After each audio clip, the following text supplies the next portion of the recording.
Hi, I'm Ruben Saltzman with Structure Tech Home Inspections. Today I'm going to cover the most common safety issues that home inspectors find while inspecting garage door openers.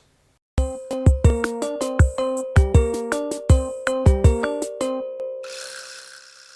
let me repeat that. I'm covering the most common safety issues that home inspectors find with garage door openers. I'm not going over a step-by-step checklist on what to look at while inspecting the entire overhead garage door, and I'm not covering everything that could possibly go wrong with a garage door opener.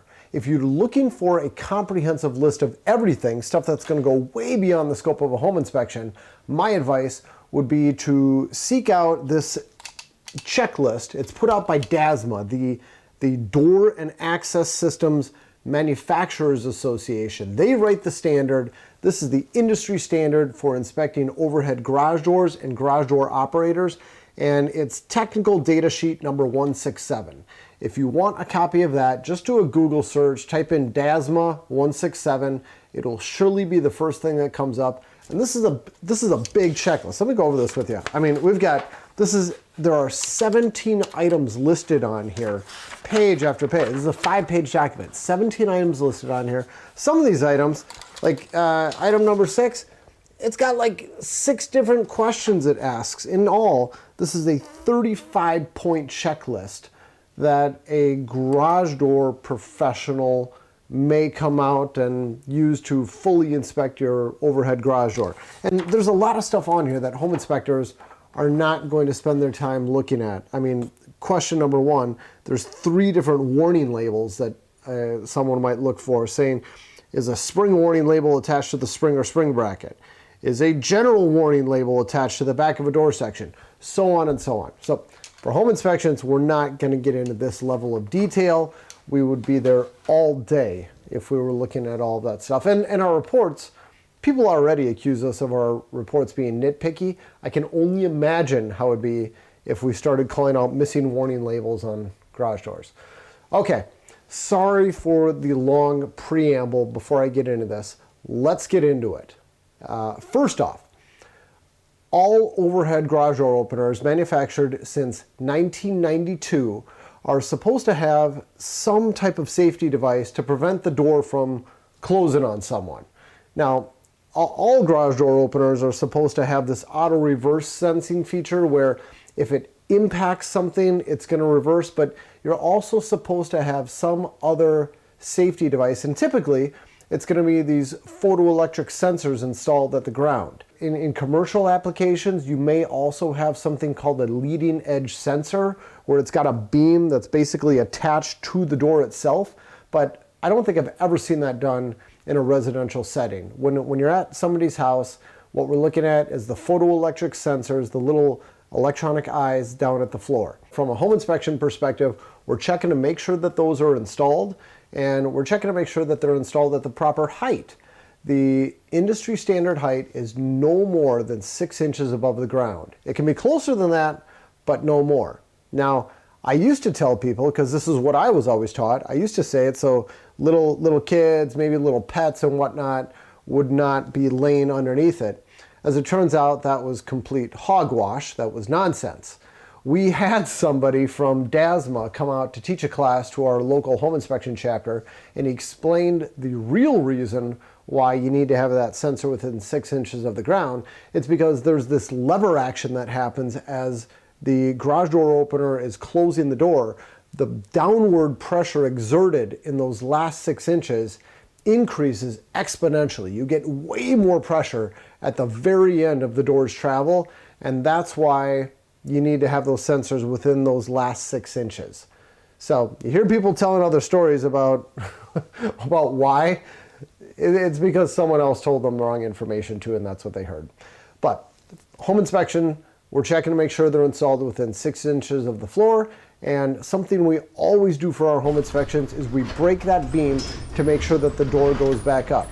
Now, it might seem like a worthless test because the door will not go down unless those sensors can see each other, but in many cases, you'll have homeowners who they take those beams and they duct tape them together, they install them at the ceiling because they want them out of the way, And in some cases, somebody might actually duct tape those beams together, put them up at the ceiling, and leave the old photoelectric sensors installed on the ground, giving the appearance that they have photoelectric sensors in use, when in reality, they're not doing anything. The real sensors are hidden up at the ceiling somewhere. And I've probably seen it done hundreds of times, definitely dozens. I have dozens of photos, but I've probably seen it done hundreds of times. People do this a lot. When we come across a garage door opener that is so old that it predates the requirement for these photoelectric eyes, it means it was made before 1992, it means it's over 30 years old at this point. When we find those openers, we don't even do the auto reverse test. We don't physically try to stop the door because these openers are so old, they are so frail and fragile. There's a good chance that if we do the auto reverse test, if the impact test, we're going to break the opener. And we're not there to break things as home inspectors. When we find these openers, we suggest proactive replacement. We say, hey, this thing's a dinosaur, it's old and frail, and it predates the safety requirement that went into effect over 30 years ago. Please replace your opener for safety. That's our recommendation. Now, some home inspectors still do the impact test. I know that there's some home inspectors out there who say, well, I do my own test. I just hold it. I gently put pressure on the door with my hand. They're making up their own test. That is not a good test to do. That is not an industry recognized test. It is not a standard test. The only acceptable impact test is to use a flat 2x4 or 2x6 or something that's 1.5 inches tall. Put that flat on the ground and let the overhead door close on it. If it hits that object and it goes back up, it passes. If it hits that object and it just stays there, it fails. If it hits that object and the opener breaks, the home inspector is now in a contentious situation. So we don't do that test. We recommend replacement of it, but if a home inspector is going to do that test, the only impact test they should ever do is closing it on a 2x4. None of this business grabbing it with your hand. As I already mentioned, the openers exert far more downward force during those last 6 inches, so that's the only place where it should be tested. Next, we're looking for the opener controls, the wall buttons, to be installed at least 5 feet above the ground. And this is to prevent little kids from operating the door. And when I say the ground, I'm talking about anywhere any kid is going to stand if they want to open the door. We don't measure right down from the ground. Usually there's steps leading up to the house. At least in Minnesota houses, you've got steps leading from the garage into the house if it's an attached garage. And we would always measure from the threshold up to that button. As you can see at my house, I am not in compliance. Now, my kids are old enough now where it doesn't really matter, but still, there could be other little kids coming to my house. I probably ought to move it. It's a 30-second fix. It's not a big deal to fix this. So we'd recommend correcting that. And of course, we always look to make sure that the garage door opener is plugged directly into an outlet. No extension cords allowed. All the manufacturers are clear on this topic. You should never have it plugged into an extension cord. An extension cord just increases the potential for electrical problems. It's one more failure point.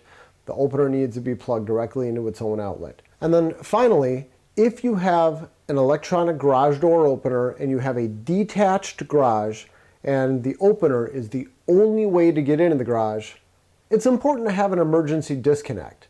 It means that if your power goes out and the garage door opener is closed, how do you get into your garage? You've got no way in. You need to have an emergency disconnect there. I say need. I should say it's a really good idea to have an emergency disconnect installed. And those are pretty simple to do. You know, maybe I'll make a video showing how it's done.